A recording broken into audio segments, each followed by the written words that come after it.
ড্রোনের আঘাতে কাঁপছে ইউক্রেন। সমুদ্রে নতুন শক্তি দেখাচ্ছে চীন। ভারতের সামরিক বিমান আবারও বিধ্বস্ত।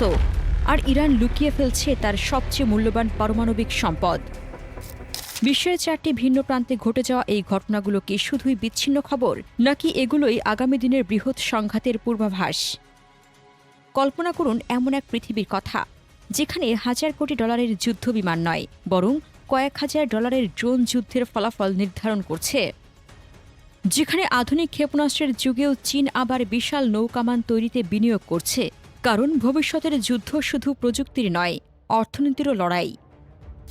অন্যদিকে ইউক্রেনের গভীরে রাশিয়ার ড্রোন হামলা নতুন মাত্রা পাচ্ছে। ভারতের আকাশে আবারও সামরিক বিমান দুর্ঘটনা প্রশ্ন তুলছে দেশটির সামরিক প্রস্তুতি নিয়ে। আর ইরান তার সমৃদ্ধ ইউরেনিয়াম এমনভাবে সুরক্ষিত করছে যে সম্ভাব্য সামরিক অভিযান কিংবা আন্তর্জাতিক পরিদর্শন দুটোই আরও জটিল হয়ে উঠছে। ড্রোন, কৃত্রিম বুদ্ধিমত্তা, ইলেকট্রনিক যুদ্ধ, দীর্ঘপাল্লার অস্ত্র এবং পারমাণবিক প্রতিযোগিতার এই যুগে বিশ্বের সামরিক ভারসাম্য দ্রুত বদলে যাচ্ছে। আজকের ভিডিওতে আমরা বিশ্লেষণ করব এমন কয়েকটি গুরুত্বপূর্ণ ঘটনা, যা শুধু বর্তমানের খবর নয়, বরং ভবিষ্যতের যুদ্ধের রূপরেখাও স্পষ্ট করে দিচ্ছে। একই সময়ে খেরাসন অঞ্চলে ডোনিপর গ্রুপের ড্রোন ইউনিট ইউক্রেনীয় বাহিনীর নজরদারি ও আক্রমণাত্মক ড্রোন ভূপাতিত করেছে। ওরেখ দিকের ফ্রন্টলাইনে ইভানোভা এয়ারবার্ন ইউনিটের সদস্যরা এফপিভি ড্রোন ব্যবহার করে ইউক্রেনীয় পদাতিক বাহিনীর একটি দলকে লক্ষ্যবস্তুতে পরিণত করে। এছাড়া জাপোরিজিয়া অঞ্চলে বস্ত গ্রুপের ড্রোন অপারেটররা ইউক্রেনীয় বাহিনীর একাধিক শক্ত ঘাঁটি ধ্বংস করেছে। ড্রোন যুদ্ধের এই ক্রমবর্ধমান ব্যবহার রাশিয়া ইউক্রেন সংঘাতে নতুন মাত্রা যোগ করেছে এবং যুদ্ধের ইউএভের গুরুত্ব আরও বাড়িয়ে তুলছে। এদিকে রাশিয়া আবারও প্রমাণ করেছে যে তারা পুরনো সোভিয়েত প্রযুক্তিকে নতুন যুগের বাস্তবতার সঙ্গে মিলিয়ে ব্যবহার করতে পারে। রুশ জেরান ড্রোনে এখন যুক্ত করা হচ্ছে সোভিয়েত যুগের R-60 air two air missile. প্রায় অর্ধশতাধিক আগে তৈরি এই ক্ষেপণাস্ত্র একসময় যুদ্ধবিমান থেকে ছোড়া হতো, কিন্তু এখন সেটিকেই নতুনভাবে ব্যবহার করা হচ্ছে ড্রোন প্ল্যাটফর্মে। এর অর্থ কি?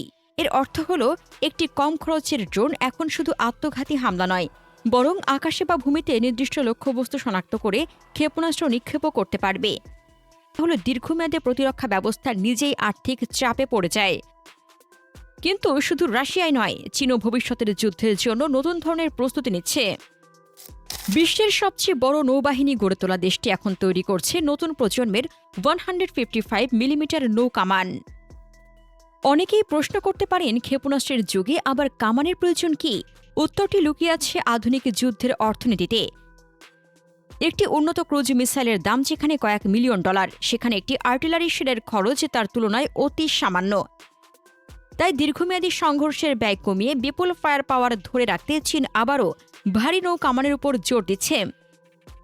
বিশেষজ্ঞদের ধারণা, তাইওয়ান ঘিরে সম্ভাব্য সংঘর্ষে এই কামান গুরুত্বপূর্ণ ভূমিকা পালন করতে পারে। উপকূলীয় প্রতিরক্ষা, ড্রোন ঝাঁক, ছোট নৌযান এবং হালকা সাঁজোয়া বাহিনীর বিরুদ্ধে ব্যাপক গোলাবর্ষণের মাধ্যমে চীনা বাহিনী আক্রমণের পথ পরিষ্কার করতে চাইবে। আরও বিস্ময়কর তথ্য হল, এই কামানের গোলার পাল্লা নাকি 100 থেকে 200 কিলোমিটার পর্যন্ত হতে পারে। যদি এই তথ্য সত্যি হয়, তাহলে এটি আধুনিক নৌযুদ্ধের ধারণাকেই নতুনভাবে সংজ্ঞায়িত করতে পারে। এদিকে দক্ষিণ এশিয়াতেও নতুন আলোচনা শুরু হয়েছে। ভারতের আসাম রাজ্যের জোরহাট বিমান ঘাঁটিতে অবতরণের সময় ভারতীয় বিমান ঘাঁটির একটি AN-32 পরিবহন বিমান বিধ্বস্ত হয়েছে। দুর্ঘটনার কারণ এখনও আনুষ্ঠানিকভাবে জানা যায়নি। তবে সাম্প্রতিক বছরগুলোতে ভারতীয় সামরিক বিমান ও হেলিকপ্টার দুর্ঘটনার সংখ্যা নিয়ে নতুন করে প্রশ্ন উঠেছে। 2024 থেকে 2026 সালের মধ্যে বিভিন্ন ধরনের সামরিক বিমান, হেলিকপ্টার এবং প্রশিক্ষণ প্ল্যাটফর্ম দুর্ঘটনায় একাধিক ক্ষয়ক্ষতির ঘটনা ঘটেছে। প্রতিটি দুর্ঘটনা শুধু একটি বিমান হারানোর ঘটনা নয়, বরং পাইলট প্রশিক্ষণ, রক্ষণাবেক্ষণ ব্যবস্থা এবং সামরিক প্রস্তুতির ওপরও প্রশ্ন তোলে। আর এখন আসা যাক এমন একটি খবরে, যা মধ্যপ্রাচ্যের ভবিষ্যৎ নিরাপত্তা পরিস্থিতিকে বদলে দিতে পারে। ইরান তার প্রায় অস্ত্রমানের সমৃদ্ধ ইউরেনিয়াম সংরক্ষণাগারকে আরও সুরক্ষিত করতে নতুন পদক্ষেপ নিয়েছে। বিভিন্ন প্রতিবেদনে বলা হচ্ছে, ইস্পাহান অঞ্চলের ভূগর্ভস্থ টানেলের প্রবেশপথ ধ্বংস করা হয়েছে এবং আশপাশে বিস্ফোরক মাইন পুঁতে রাখা হয়েছে। এর ফলে বাইরে থেকে প্রবেশ করা অত্যন্ত কঠিন হয়ে পড়বে। এই পদক্ষেপের তাৎপর্য বিশাল, কারণ যদি ভবিষ্যতে কোনো আন্তর্জাতিক চুক্তির অংশ হিসেবে ইরানকে তার সমৃদ্ধ ইউরেনিয়াম হস্তান্তর করতে বলা হয়, তাহলে সেই ইউরেনিয়াম যাচাই ও অপসারণ করাই হয়ে উঠতে পারে বড় চ্যালেঞ্জ। একই সঙ্গে এটি সম্ভাব্য মার্কিন ও ইসরায়েলি সামরিক অভিযানের ঝুঁকিও বাড়িয়ে দিয়েছে। কারণ এখন শুধু হামলা চালালেই হবে না, বরং ভূগর্ভস্থ সুরক্ষিত স্থাপনাগুলোতে প্রবেশ করাও কঠিন হয়ে যাবে। সবকিছু মিলিয়ে আমরা এমন এক যুগে প্রবেশ করছি যেখানে যুদ্ধের ধরন দ্রুত বদলে যাচ্ছে।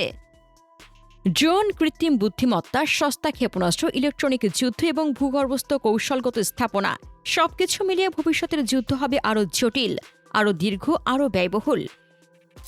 রাশিয়া, চীন, ইরান, যুক্তরাষ্ট্র, ন্যাটো কিংবা ভারত সবাই নিজেদের মতো করে সেই ভবিষ্যতের জন্য প্রস্তুতি নিচ্ছে। মধ্যপ্রাচ্য এবং রাশিয়া ইউক্রেন যুদ্ধ নিয়ে আরও জানতে আমাদের চ্যানেলটির ভিডিও ট্যাব থেকে ঘুরে আসুন। এই ভিডিওটি ভালো লাগলে লাইক বাটনে ক্লিক করুন।